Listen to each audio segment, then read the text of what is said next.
ये 18वां श्लोक, 18वां श्लोक चल रहा है। अपनी शाखा का जो महावाक्य है, तो जैसे सामवेद माने हम सामवेद जिसकी शाखा है उसका महावाक्य तत्वमसी होगा। जो ऋग्वेद शाखीय है, नहीं वृषभाती, उसका अहम ब्रह्मास्मि होगा। जिसकी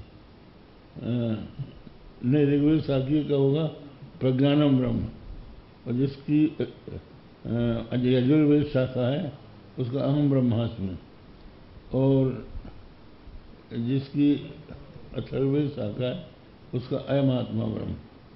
इस तरह से जिसकी शाखा का सामवेद का तत्वमसी। तो ये जो है अपने स्वाध्याय के माने स्वाध्यायगत जो वेद वाक्य है उससे हमें अर्थ का बोध हो जाता है। विचार उसका कारण नहीं है, इसी बात को कहते हैं कि अस्य स्वाध्यायस्य किम विचारो वेदांत वाक्यवत् तदर्थ ज्ञाने करणम उतांगम। दो विकल्प हैं। वेदांत वाक्य जैसे ब्रह्म ज्ञान का करण है, उस तरह से क्या विचार भी करण है, एक पक्ष। और दूसरा, अगर कर्ण नहीं है तो क्या उस वेदांत वाक्य का अंग है। ये दो विकल्प हुए, उसके दोनों का खंडन करते हैं। नाद्य अंग नहीं है, प्रत्यक्षादिवत विचाराख्य प्रमाण से अप्रसिद्धत्वात्। जैसे प्रत्यक्षादि जो हैं ये प्रमाण है, प्रत्यक्ष है, अनुमान है, आगम है, ये प्रमाण माने जाते हैं। और विचार क्या है, तर्क है। तो तर्क जो है कोई प्रमाण नहीं है। विचारस्य प्रत्यक्षादिवत् विचारख्य प्रमाण से अप्रसिद्धत्वात्। विचार नाम का कोई प्रमाण प्रसिद्ध है नहीं, और यदि उसको तर्क रूप माना जाए और प्रमाण का अनुग्राहक मान लिया जाए तो कहते हैं सतो अप्रमाणत्वात् वाक्य कर्ण ज्ञानस्य कर्णांतरानपेक्षत्वात् ज्ञानांतरस्य च असत्वात्। तो प्रमाण का वो अनुग्राहक अगर मान लिया जाए तो स्वयं तो अप्रमाण है। इसलिए वाक्य कर्णक जो ज्ञान है वो कर्णांतर की अपेक्षा रखता नहीं है, और दूसरा ज्ञान है नहीं।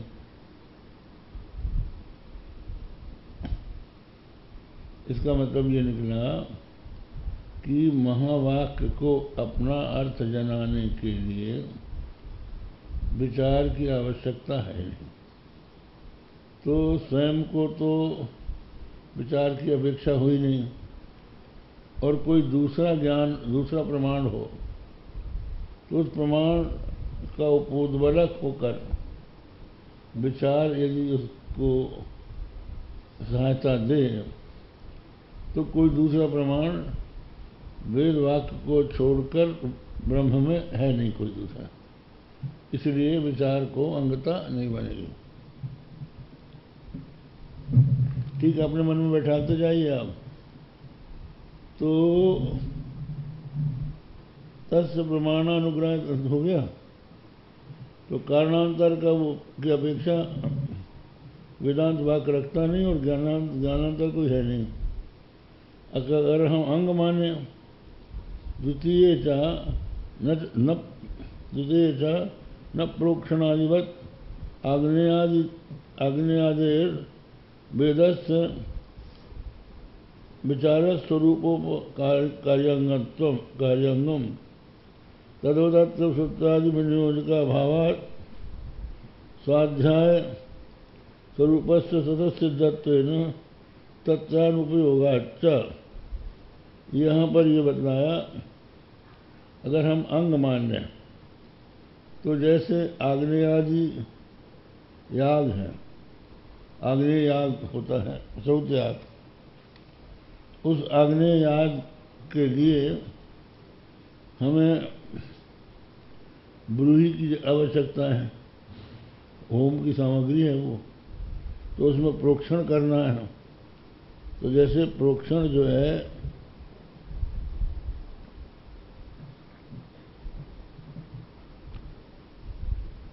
वो उसका अंग है, किसका? आग्नेय याग का। विचार स्वरूप को वो उपकारी अंगम, तो जैसे आग्नेय आदि जो हैं उनके अंग हैं, आग्नेय याग का जैसे प्रोक्षण अंग है, वैसे वेद का विचार स्वरूप का कोई उपकारी अंग नहीं है ना, है? हाँ ये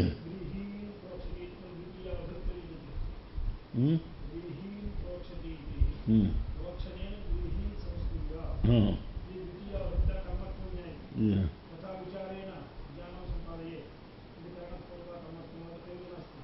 ये मतलब अंग नहीं है वो।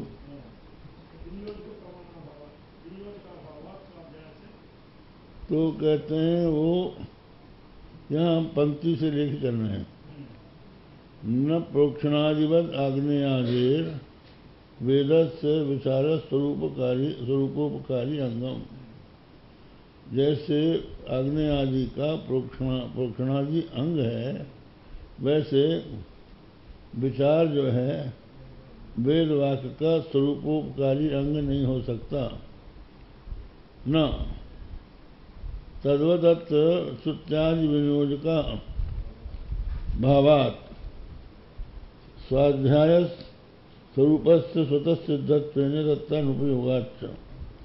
और यहाँ पर श्रुत्यादि विनियोजका भावात्, ये जो आप कह रहे थे कि ब्रीहीन प्रोक्षति, ब्रीहीन उनका प्रोक्षण करें, तो यहाँ पर द्वितीय है। इसी तरह से वेद वाक्यों का कोई प्रोक्षण करने वाला प्रमाण हो कि भाई श्रुति को जरा साफ कर लो, इसको धो दो, तो ये वेद वाक्य ब्रह्म का ज्ञान कराएगा, ऐसा कोई विनियोजक प्रमाण नहीं है। और वो स्वतः सिद्ध है, स्वयं समर्थ है अपना अर्थबोध कराने में। इसलिए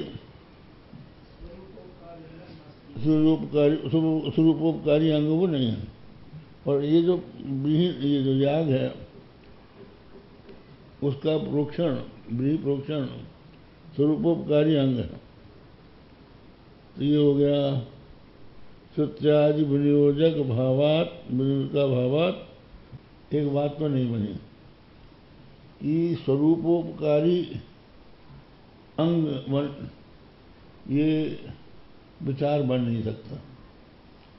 तो कहते हैं आराध उपकारक अंग बन जाए। जैसे कोई याग है, उस याग में, याग से जो अपूर्व बना, अपूर्व नाम की एक बीच की वस्तु मानते हैं वो लोग। मीमांसकों का ये कहना है कि कारण को कार्य के अव्यवहित पूर्व होना चाहिए।